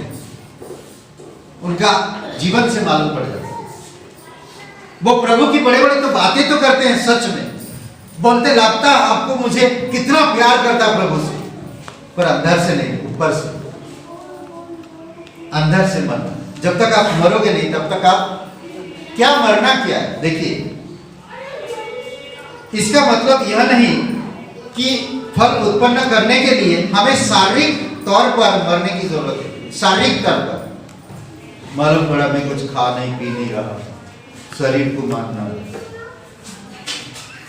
शरीर को मत मारना, शरीर को नहीं मारना है, और ना किले ठोक देना, शरीर को मारना। यीशु को जैसे किले ठोके, मम्मी लोग किला बोले इसमें मारो, मैं जब तक मरूंगा नहीं, प्रभु में नहीं बढ़ूंगा, मम्मी कील मारो, मारो जोर से मारो, नहीं, ये मरना नहीं। या अपने आप को चोट नहीं पहुंचाना ना, जैसे लोग पहुंचाते हैं, अपने आप को मारते हैं, हम मारते हैं अपने आप को ताकि हम प्रभु में बढ़ सके या उसके लिए बल उत्पन्न कर, नहीं, वो नहीं, बिल्कुल नहीं। समझ रहे? केवल कुछ मसीह लोग शहीद कहे जाते हैं, कुछ मसीह लोग शहीद कहे जाते हैं, परंतु हम सबको अपने लिए मरना चाहिए, अपने लिए। समझ रहे? पुराना पापी स्वभाव मरना चाहिए, पुराना पापी स्वभाव मरना चाहिए। या हम मसीह के लिए फल लाने में सक्षम नहीं हो। जब तक हम पापी स्वभाव में नहीं मरे, हमारा पापी स्वभाव नहीं मरेगा, तब तक हम फल उत्पन्न नहीं कर पाएंगे। मरकुस का 8:34-35, रोमियो का 6:2-6 और गलतियों का 5:24। जब तक हम मरेंगे नहीं तब तक हम फल नहीं लेंगे। पापी स्वभाव को क्रूसीफाई करना है, पापी स्वभाव को मारना है। ठीक है, चौथी बात, प्रभु की सेवा का सौभाग्य है जो जीता है, सॉरी, प्रभु की सेवा जीवन का सौभाग्य है जो जीता है। जैसे अभी हम लोग का पुरानी पापी स्वभाव को मारना है, उसको कहते मरना है। वो जब तक गेहूं बोया जाता, ऐसे गेहूं को रख दो, ऐसा ना यहाँ पर रख दो, सालों साल पड़ा रहेगा, कुछ नहीं होएगा, उगेगा नहीं, कुछ नहीं होएगा। गेहूं के दाने कोई भी बीज यहाँ पर रख दो, बांध के कपड़ा रख दो, कुछ नहीं, सालों साल पड़ा रहेगा। जब उसको बोओगे ना ऑटोमेटिकली पैदा होगा, वो खुद मर जाता है। जो गेहूं बोए थे अब वो गेहूं नहीं आए, वो देखेंगे पूरी तरह से मर जाता है, तो उसके अंदर से एक अंकुर निकालकर बाहर आता है। उसी प्रकार कह रहा, जब हम पापी स्वभाव को जब तक मारेंगे नहीं तब तक नया स्वभाव आएगा नहीं। यीशु मसीह वही कह रहा है। यीशु मसीह को भी क्रूस में मरना फिर जी उठना, यही है उस गेहूं के बीज के दाने। समझ रहे? प्रभु की सेवा जीवन का सौभाग्य है जो जीता है। 26 वचन में 3 पॉइंट है, हम लोग बात कर सकते हैं। समझ रहे हैं? पहला पॉइंट में हम लोग देखें कि प्रभु की सेवा जीवन का सौभाग्य है जो जीता है। इसमें यदि कोई मेरी सेवा करे तो मेरे पीछे हो ले। यदि कोई मेरी सेवा करे तो मेरे पीछे हो ले। यीशु मसीह ने कितने लोगों को चमत्कार किया, कितने लोगों को स्पर्श किया, गांव-गांव फिरता हुआ हर जरूरतमंद लोगों को प्रभु ने कार्य किया। कितने लोगों को चंगाई दी, कितने लोगों को खिलाया, कितने लोगों के घर गया, कितने लोगों को समझाया, पर सिर्फ 12 लोग उसके साथ। समझ रहे? बाकी सब लोग मुकर गए, क्रूस पे चढ़ाव करने लगे। जिनको आंखें मिला, जिनको हाथ पैर मिला, जिनको बीमारी ठीक हो गया, कितने सारे लोग बोले क्रूस पर चढ़ा।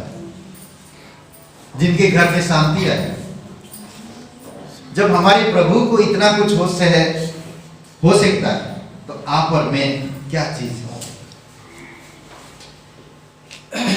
इसमें कहता है, आगे कहता, जहां मैं हूं, क्या कहते, यदि कोई मेरी सेवा करे तो मेरे पीछे हो ले, और जहां मैं हूं वहां मेरा सेवक भी होगा।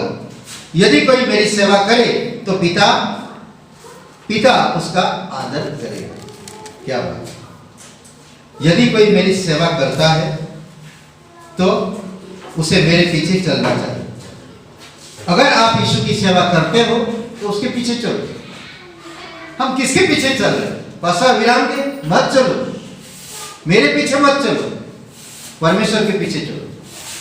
मैं एक बंदे को देखा, वो बंदा मुझे आकर कह रहा है, पास्टर विराम मुझे आपसे कोई मतलब नहीं है, मुझे परमेश्वर से मतलब, मुझे कलीसिया की किसी मेंबर से मतलब नहीं है, मुझे परमेश्वर से मतलब। वाह! मैं बोला ऐसी जुबान होना चाहिए। परमेश्वर से मतलब, परमेश्वर से मतलब, परमेश्वर ने आपको बुलाया, परमेश्वर की वचन आप सुनते, परमेश्वर के अनुग्रह को आप प्राप्त करते, परमेश्वर की सभा में क्यों आते हो? परमेश्वर आप बातें करना चाहते क्योंकि आप प्रभु के पीछे चल रहे। आप लोगों की बातों पर ध्यान नहीं दोगे, लोगों की बातें कभी सुनोगे नहीं, क्योंकि आप प्रभु के पीछे चल रहे हो, उसकी वचन पर आप गौर करोगे। यूनानी लोगों ने यीशु को ढूंढा, यीशु को ढूंढा। समझ रहे? यूनानी लोगों ने आकर क्या कहा? हे श्रीमान, फिलिपुस से कहा, हे श्रीमान हमें यीशु से मिलना है। यहां पर आकर श्रीमान आप कब से विश्वासी हो? आपका गवाही बताओ ना, आपकी गवाही से हमें प्रेरणा मिला, यीशु बाहर रहेंगे। मुझे यीशु को मिलना, मुझे यीशु को ढूंढना, मुझे उस इंसान को ढूंढना जो इंसान इतने बड़े बड़े चमत्कार किया, मुर्दों को जिलाया, अंधों की आंखें खोला, भूखे प्यासे लोगों को भोजन दिया, थोड़ी सी भोजन में कई सारे लोगों को खिला सकता, पानी के ऊपर चलने वाला, आंधी तूफानों को शांत करने वाला, ये व्यक्ति के बारे में सुना हूं मैं। मुझे किसी से पूछने की जरूरत नहीं, मैं आ रहा हूं, वो बातें करेगा मुझसे। ये कलीसिया, उसका कलीसिया है, वो कलीसिया का सिर है, वो बात करेगा। समझ रहे? यीशु को ढूंढना काफी नहीं है, यीशु को खोज करना केवल प्रथम कदम होता है। यीशु की खोज करना या ढूंढना एक प्रथम कदम होता है। उसके बाद उस पर विश्वास करना चाहिए और तब उसकी सेवा करनी चाहिए। मैं पीछे चल रहा हूं पर कभी बाइबल नहीं पढ़ रहा, मैं उसके पीछे चल रहा हूं कभी प्रार्थना में नहीं आ रहा, मैं उसके पीछे चल रहा हूं बट कभी संगति में नहीं कर रहा, मैं उसके पीछे चल रहा हूं, मैं सब कुछ कर रहा हूं, मैं उसको ढूंढ रहा हूं, कभी बाइबल नहीं पढ़ रहा। कैसे ढूंढा? कैसे ढूंढ रहे हो? समझ रहे? दूसरी बात 26 वचन में उसके पीछे चलना सेवा का रास्ता है। उसके पीछे चलना मतलब सेवा का रास्ता है। जो यीशु मसीह से प्रेम करता है वह उसकी सेवा करना चाहेगा। जो उससे प्यार करता, उसका भय रखता, वो उसकी सेवा करेगा और उसके पीछे चलेगा। यीशु ने कहा, ये 5वां पॉइंट था, करेक्ट, और उसके पीछे चलेगा भी। 5वां पॉइंट है मसीह के पीछे चलना सेवा का रास्ता है। मसीह के पीछे चलना सेवा का रास्ता है। जो यीशु मसीह से प्रेम करता है वह उसकी सेवा करना चाहेगा और उसके पीछे चलेगा। समझ रहे? यीशु जहां जाता है हमें वहां जाना चाहिए। क्या कह रहा है यीशु मसीह ने वचन में? मैं जहां रहूं वह वहां होगा, मेरा सेवक वहां होगा। कई बार हम प्रार्थना में लोगों को नहीं देखते हैं। कई बार लोग अपनी इच्छा से आते हैं, अपनी इच्छा से जाते हैं। कई बार लोग कलीसिया को समझते नहीं, ये मेरा कलीसिया है, ये मेरा कलीसिया यीशु ने मुझे दिया है, मैं उसका एक अंग हूं, वो मेरा सिर है। वो जहां सिर जहां, अंग भी वहां होना चाहिए ना? नहीं, सिर वहां, अंग वहां, जड़ यहां, पेड़ वहां, चलेगा कैसे भाई? नहीं पल सकता। ऐसा बिल्कुल नहीं होना चाहिए। यीशु जहां जाता है हमें वहां जाना चाहिए। उसका मतलब है कि हमें उसके साथ दुख उठाने और मरने के लिए भी तैयार रहना चाहिए। यह है परमेश्वर का काम। 6वां पॉइंट, मसीह की सेवा करना सम्मान और स्थान का रास्ता है। सम्मान का और स्थान का रास्ता है। क्या स्थान है आपका? पोजीशन क्या है? सम्मान मिलेगा, पोजीशन क्या है? कई बार पवित्र आत्मा लोगों को समझाता है और कई बार लोग समझ जाते हैं, कई बार लोग नहीं समझते। पापी स्वभाव से बाज नहीं आता, पापी स्वभाव को लोग त्यागते नहीं। कई बार यहां पर एक बातें मुझे बहुत अच्छा लगता है। यीशु के पीछे चलने वाले व्यक्ति को इस संसार में अपना प्राण देना पड़ेगा। कैसे? अपना प्राण देना पड़ेगा। वह अपनी संपत्ति गवा सकता है, अपना प्राण देना पड़ेगा। कई बार होता है ना, हम लोग देखे हैं कई बार ना, एक मिशनरी है जो ऑस्ट्रेलिया से आए थे, उड़ीसा में थे, 55 साल तक काम किए, उनकी 2 बच्चों के साथ उनको जला दिया। सोचिए, कई सारे मिशनरी को जला दिए गए, कई सारे लोगों को काल कोठरी में डाल दिया गया, कई सारे लोगों को जेल में सालों साल रखे। एक जो वैसा लोगों के बीच में एक औरत आकर काम करता, उनको छुड़ाता उनसे और उनका जिंदगी बसाता, उनको एक अच्छा जगह पे शादी करा के उनका जीवन संवारता, प्रभु से वो प्रार्थना कर करके वहां से लोगों को छुड़ाता, पर उसी को इंसान ने मार दिया। सोच सकते हैं ऐसे लोग भी। कई बार आप यीशु के पीछे चलने वाला व्यक्ति इस संसार में अपना प्राण देना पड़ता है। वह अपनी संपत्ति गवा सकता है जो यीशु के पीछे चलते हैं। उसे लोगों की दृष्टि में शायद अपना सम्मान कभी नहीं मिलेगा, अपना सम्मान पूरी तरह से खो देगा, कभी सम्मान नहीं मिल रहा यीशु के पीछे चलने का मतलब। लेकिन इसके बदले में उसे यीशु के साथ सदा रहने का अवसर मिलेगा, हमेशा रहने के लिए अवसर मिल जाएगा। किसके साथ? यीशु के साथ। इसका मतलब यह है कि वह स्वर्ग में अनंत जीवन प्राप्त कर रहा है और यीशु के साथ सदा रहने के लिए जगह बना लिया है। परंतु इस संसार में जो लोग यीशु के पीछे चलने का ढंग करते हैं, वो लोग स्वर्ग की वो सारे सुख सुविधाओं को खो रहे हैं। क्यों? क्योंकि यहां पर उनको सुख सुविधाएं चाहिए। उसे परमेश्वर की ओर से सम्मान दिया जाएगा। परमेश्वर उस व्यक्ति का सम्मान करता है जो मसीह का सम्मान करता है। यह ना 5:23 है, क्योंकि जो मसीह का आदर करता है वह परमेश्वर का आदर करता है। जो मसीह का इनाद सही तरह से आदर नहीं करता तो परमेश्वर का भी आदर वो नहीं कर सकता। आखिरी पॉइंट में फिर मैं बंद करूंगा। संसार के ऊपर जय और हमारे लिए मसीह द्वारा शैतान का निकाल दिया जाता। 31 वचन। अब इस संसार का न्याय होता है, अब इस संसार का सरदार निकाल दिया जाएगा। यीशु मसीह व्याकुल होता है, वहां पर भविष्यवाणी होता है 30, 29, 30 वचनों में। ओके, 26, 27, 28 वचनों में कई सारी बातें यीशु मसीह करता है और भविष्यवाणी होता है। यीशु मसीह कहता है ये मेरे लिए नहीं, तुम लोगों के लिए। ओके, दूसरी बात, यहां पर यीशु मसीह एक शैतान के बारे में बातें कर रहा है। शैतान नहीं चाहता, कभी भी नहीं चाहता कि यीशु क्रूस पर मरे। बंद करने से पहले आखिरी ये पॉइंट, कुछ बातें ध्यान दी। अब इस संसार का न्याय होता है, अब इस संसार का सरदार निकाल दिया जाएगा। मैंने क्या बोला? वही संसार के ऊपर जय और हमारे लिए मसीह द्वारा शैतान का निकाल दिया जाता है। आप और मेरे द्वारा शैतान को निकाल दे हमेशा के लिए। आप और मैं यीशु मसीह पर विश्वास जब किए, हम शैतान से विजय हासिल की, क्योंकि शैतान के कब्जे में हम थे, उसके कब्जे में से बाहर आकर अब प्रभु में, समझ रहे, उसकी कब्जे में नहीं। कुछ बातें ध्यान दीजिए। यीशु ने कहा अब इस जगत के न्याय का समय आया है।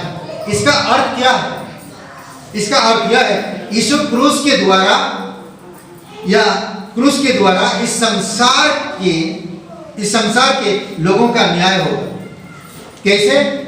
हर एक इंसान पाप के गुलाम नहीं, पाप का दंड बन चुका है, यीशु मसीह चुका है। कहां पर? क्रूस पर। आज यीशु अगर क्रूस पर नहीं मरता तो आप और मैं पाप के दंड को नहीं भर पाता।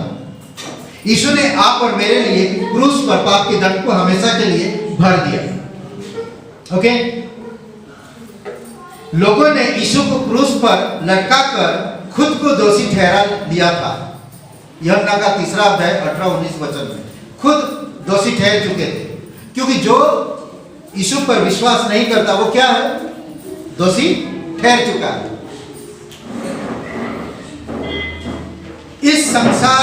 इस प्रकार मसीह का क्रूस संसार का न्याय के लिए जाने का एक चिन्ह है। दूसरा दो चिन्ह है, देखिए, क्रूस सिर्फ न्याय का चिन्ह है, सिर्फ न्याय का ही चिन्ह नहीं, बल्कि दूसरा पॉइंट में यह शैतान के पतन का भी चिन्ह है। क्रूस शैतान का पतन हो गया। पहला न्याय, इस संसार का न्याय, यह सिर्फ न्याय का चिन्ह नहीं है बल्कि शैतान का पतन का भी चिन्ह है।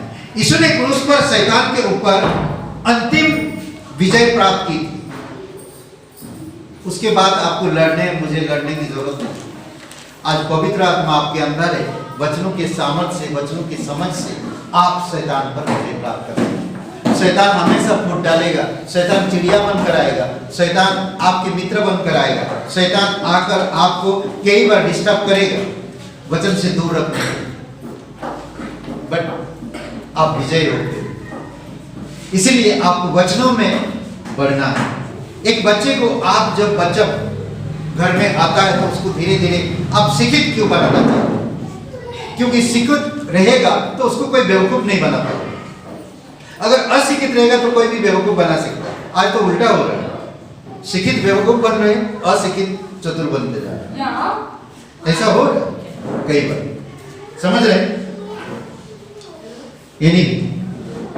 ऐसा लगता था कि शैतान जीत गया था क्रूस पर। जब यीशु क्रूस पर था, वो शैतान कभी नहीं चाहता था कि यीशु क्रूस पर मरे। मैं समझा रहा हूं, देखिए, ऐसा लगता था कि शैतान जीत गया था, लेकिन सच में वह हार गया। समझ रहे? परास्त हो गया हमेशा के लिए। शैतान को इस संसार का राजा कहा जाता है। आप जानते हैं शैतान इस संसार का राजा है, क्योंकि वह अविश्वासी लोगों के दिल में राज करता है। हर एक अविश्वासी के दिल में वो राज करता है, इसीलिए वो राजा। यूहन्ना का 14:30 और 16:11। यीशु मसीह शैतान की परीक्षाओं में कभी असफल या पतित नहीं हुआ। शैतान ने जो परीक्षा लाया उसके जीवन में, यीशु के जीवन में, कभी असफल नहीं हुए। यीशु मसीह गिरे नहीं करते, परीक्षाओं को सामना किया और परीक्षा से जीते भी। जैसे मत्ती का 4:1-11 में शैतान ने अंत तक हर संभव यीशु को परीक्षा में डालने का प्रयास किया, हर संभव किया, हर तरह से, परिवार से, व्यक्तिगत जीवन से, हर तरह से शैतान ने यीशु को परीक्षा में डालने का प्रयास किया कि वह क्रूस से भाग जाए, क्रूस तक ना जाए। यीशु व्याकुल हुआ, बोलता, यीशु व्याकुल हुआ। वचन 29-30 पढ़िए, 12 का 29-30। यूहन्ना 12:29 और 30। तब जो लोग खड़े सुन रहे थे उन्होंने कहा कि बादल बरसा। दूसरों ने कहा कोई स्वर्गदूत उससे बोला। इस पर यीशु ने कहा, यह शब्द मेरे लिए नहीं परंतु तुम्हारे लिए आए हैं।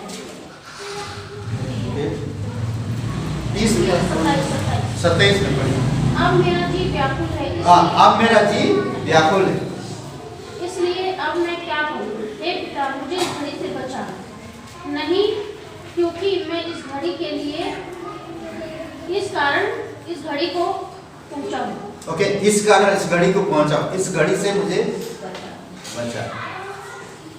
ये घड़ी मुझसे दूर मत कर, ये घड़ी मुझसे दूर मत कर, ये जो समय है मुझसे दूर, क्रूस से मुझे अलग मत कर। उसको एक डर था, क्या? पिता अलग हो जाएगा, चेले अलग हो जाएंगे, ये डर था। इसीलिए वो प्रार्थना कर रहा, इसीलिए वो आकाशवाणी भी बोला। वो अपनी मृत्यु के लिए, दर्द के लिए, या उसको तड़प होगा या कष्ट होगा, उसके लिए प्रार्थना नहीं कर रहा।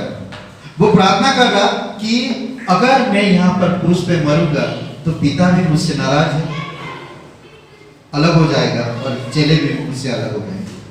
इसीलिए वो व्याकुल हुआ। वो अपनी मृत्यु के लिए व्याकुल नहीं हुआ। समझ रहे?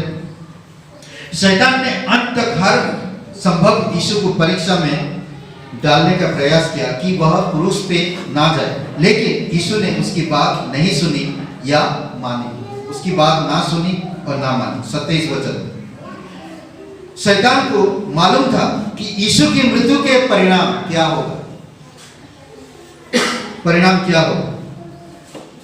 उसके बजाय या कई सारे उसके कब्जे से, शैतान अपने उसके कब्जे से बहुत से लोग और उसका नियंत्रण से मुक्त हो जाएंगे जब वो मरेगा। इसीलिए वह नहीं चाहता था कि यीशु क्रूस तक जाए और क्रूस की मृत्यु मरे। इसीलिए यीशु कहता है, अब इस जगत का राजकुमार बाहर निकाल दिया जाए। समझ रहे? निकाल दिया गया। क्रूस पर। तीसरे दिन यीशु जी उठे। 32 वचन में जो ऊंचाई पर, नहीं ऊंचाई पर 32 में ना, 32 में पढ़िए, ऊंचाई पर उसको लटकाया गया। और मैं यदि पृथ्वी पर से ऊंचे पर चढ़ाया जाऊंगा तो सबको अपने पास खींचूंगा। सबको अपने पास ऊंचाई पर चढ़ाया गया, और जब तीसरे दिन जी उठा उससे भी ऊंचाई पर गया। आज वो स्वर्ग से वो हमें खींच रहा है। पिता की राइट हैंड में बैठा है, दाहिने हाथ पर विराजमान है। पवित्र सिंहासन यरूशलेम, ये यरूशलेम नहीं, स्वर्ग की यरूशलेम, समझ रहे हैं, वहां पर विराजमान है। ओके, बाहर निकाल दिया जाएगा, उसे बाहर के अंधकार में फेंक दिया जाएगा। मत्ती का 22, 13 और 25, 30 में मेरी मृत्यु के कारण विश्वासी लोगों पर शैतान की शक्ति तोड़ दी जाएगी। आपके ऊपर जो विश्वासी लोगों पर जो उसका शक्ति है, प्रभाव है, वो तोड़ दी जाएगी। इसीलिए परमेश्वर का भय रखना, परमेश्वर को समझना, परमेश्वर के ज्ञान रखना आप और मेरे लिए बहुत ही महत्वपूर्ण है, ताकि हम शैतान की चाल को अच्छा से समझ सके और उसका सामना कर सके, क्योंकि वो हारा हुआ है। इसीलिए हमें बाइबल स्कूल रोज बाइबल पढ़ना, एक सिद्धांतिक, एक सिस्टमेटिक बाइबल पढ़ना जरूरी है। इसीलिए आपका घर में हर समय सिद्धांत है। आप नाइट में या दोपहर के समय नाश्ता नहीं करते, नाश्ता के समय नाश्ता करते हैं, और भोजन के समय भोजन करते हैं, और डिनर के समय डिनर करते हैं। उसी प्रकार परमेश्वर भी कहता आपको कि मैं तुम्हें सुबह सुबह जो नाश्ता देना चाहता, वो नाश्ता बाइबल पढ़ो, मेरे साथ बात करो, मैं तुमसे बात करना चाहता हूं, और तुम्हारे दिन भर में मैं जो बातें करूंगा वो बातें तुम्हें प्रोत्साहित करेंगी। देखेंगे कई बार आपका पति एक शब्द, या पति को आप एक शब्द, पत्नियां पति को एक शब्द कह दिए, और पति दिन भर उस बात को लेकर काम कर रहा और आनंद है। तो कई बार परमेश्वर आपको, मुझे जब भोर भोर ये वचन को पढ़कर हम कुछ बातों को मेडिटेशन करते हैं और वो बातें आता है हमारे अंदर, तो हम दिन भर हमें ताजा रखते। समझ रहे हैं?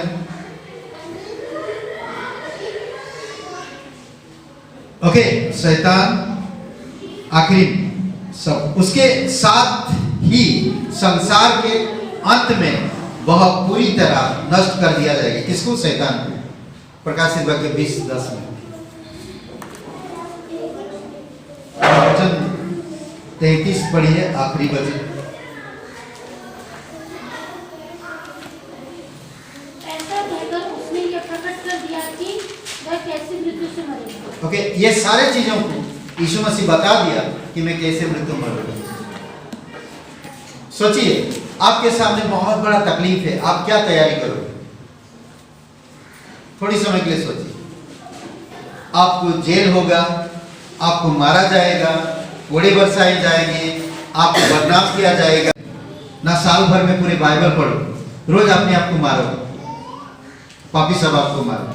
रोज अगर आप पढ़ोगे तो सुबह सुबह 1 घंटा पहले उठो, परमेश्वर के लिए उठो, आप जागो, सोते मत रहो। 1 घंटा पहले उठो आपके काम के लिए। अभी सोचिए किधर जाना है आपको, 1 घंटा या 2 घंटा पहले उठ जाते, नींद नहीं आता है उधर जाने के लिए, नहीं, नींद नहीं आता है। कभी आपको ट्रेन पकड़ना, 4 बजे का ट्रेन है, आप क्या करेंगे? नींद ही नहीं आए, 4 बजे तक आप तैयारी में लगे रहेंगे, सो जाएंगे तो 4 बजे ना उठ पाया तो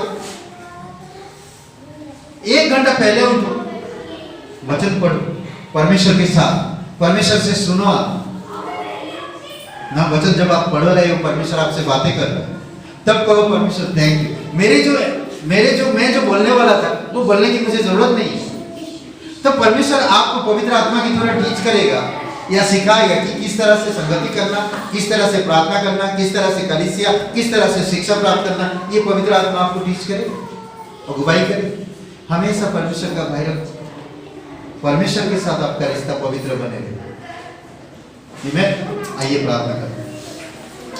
सबकी आंखें बंद है, सबकी सर झुकी हुई है। कोई भाई बहन पहली बार आए, आप ये नहीं जानते कि इस मृत्यु के बाद आप कहाँ अनंत बिताओ। हर एक इंसान आज नहीं जानता वो कहाँ से आया, यहाँ क्यों है और वो कहाँ जाएगा। ये तीन बातों का सवाल, 3 सवालों का जवाब किसी भी इंसान को ढूंढना चाहिए। मैं कहाँ से आया हूँ, मैं यहाँ क्यों हूँ और यहाँ से कहाँ जाऊँ। बाइबल कहता है परमेश्वर ने हमें बनाया और परमेश्वर ने हमें इस जगह पर रखा है, उत्पत्ति की किताब में। और हम यहाँ पर इसलिए है कि परमेश्वर की महिमा कर सके। और हम यहाँ से कहाँ जाएंगे। एक दिन यीशु मसीह ने खुद दिखाया कि एक दिन वो, आज हम लोग देखा कि जहां वो है वहां उसकी सेवक या दास रहे। हम बहुत सारे धर्म, बहुत सारे कर्म, बहुत सारी चीजें हैं, सिद्धांत है। आप क्षमा किए, अधर्मियों का अधर्म क्षमा किया। अगर आप और मैं आज पापी हैं तो परमेश्वर आपसे प्यार करता है, परमेश्वर आपको छुड़ाना चाहता है, आपके पापों को लेकर आपको नया जीवन देना चाहता है, आपके पापों का स्वभाव को दूर करके नया स्वभाव देना चाहता है। अगर आप विश्वास करना चाहते हैं, अगर आप पहले कभी विश्वास नहीं किए, आज आपके पास मौका है, आप विश्वास कर सकते हैं। अगर आप विश्वास करना चाहते हैं, सबकी आंखें बंद है, सबके सर झुकी हुई, प्रभु यीशु मसीह आप और मेरे पापों के लिए, पूरे जगत के पापों के लिए क्रूस पर जीवन दिया, कब्र में गया और तीसरे दिन मरे उनसे जी उठे। वो जीवित है और हमारे बीच में मौजूद है। अगर आप विश्वास करना चाहते हैं, अनंत जीवन पाना चाहते हैं, पाप से छुटकारा पाना चाहते हैं, क्षमा पाना चाहते हैं, नया जीवन पाना चाहते हैं, तो आज मेरे साथ ही प्रार्थना करिए, अपने मन में करिए। सबकी सर झुकी हुई, सबकी आंखें बंद है। मेरे साथ कह सकते, हे यीशु, मैं धन्यवाद देता, मैं एक पापी इंसान, मैं खुद को नहीं बचा सकता। धन्यवाद देता मेरे पापों के लिए, आपने क्रूस पर जीवन दिया, कब्र में गिरे, तीसरे दिन मरे उनसे जीव। तो जीवित परमेश्वर, दयालु और कृपालु परमेश्वर, सारा आदर, सारा महिमा हम तुझे देते, धन्यवाद देते। स्वर्ग और पृथ्वी बांधने वाला प्रभु, तू मेरा उद्धार कर, तू मेरा मुक्ति दे। धन्यवाद देते, तेरी महिमा कर। तू पवित्र परमेश्वर का इकलौता पुत्र, यीशु नाम से मेरा उद्धार कर, यीशु के नाम से, आमीन। तुम दिल में बस गए, जिंदगी भर के लिए रंग बन गए, जीवन में ऐसा काम कर गए, पाप मेरे शब मेरे छत बन गए। जिंदगी भर के लिए तारा बन गए, जीवन में ऐसा काम कर गए, पाप मेरे शब मेरे छत बन गए।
आइए हम आज के आखिरी प्रार्थना में चलते हैं।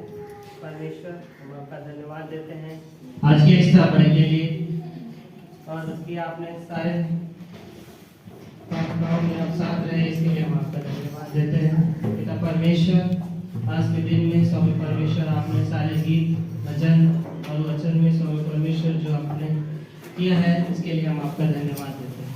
राजाओं के राजा प्रभु यीशु, जब यहाँ से लोग जाते हैं स्वामी परमेश्वर, आपकी आत्मा, आपकी सामर्थ लोगों के ऊपर सर्वदा हमेशा तक बनी रहे, और जब तक हम लोग फिर से इकट्ठा ना होने पाए। हे राजाओं के राजा प्रभु यीशु, सब लोगों के साथ रहें, और स्वामी परमेश्वर हर एक प्रकार की मुसीबतों से बचाए रखें, और जब तक फिर से हम लोग कलीसिया में इकट्ठा ना होते हैं, तब तक आप सबके साथ रहें। प्रभु यीशु के नाम में आमीन।